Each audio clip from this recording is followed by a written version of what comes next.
танай хүүхдийг дээрлэн гадуурхаж, тарчлаан зовоож, янз бүрээр гоочлон доромжилж, гутамшиг болгоно гэдгийг мэдээр байж үр хүүхдээ өдөр бүр сургуульд нь явуулж байна гэж та төсөөлж чадах уу? Сурч боловсрох орчин, гутаан доромжлол, ялгуурлан гадуурхалд, тарчлаан зовоолтын орчин болсон байна гэж та төсөөлж чадах уу? Охин эсвэл хүү тань бусад хүүхдүүд тэдэнтэй яаж харьцах бол гэсэн байнгын айцтай өдөр бүр сургуульдаа явж байна гэж та төсөөлж чадах уу? Төсөөлдөө.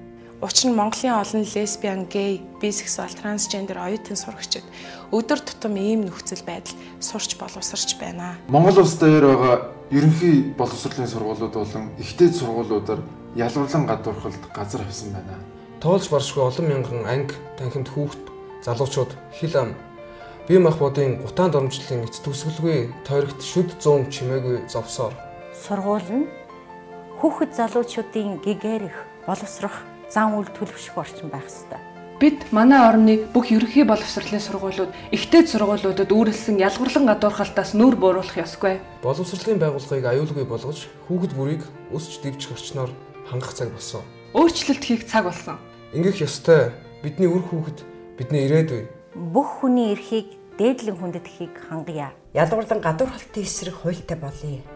Хүний бүх эрхийг дээдлэн хүндэтгэе.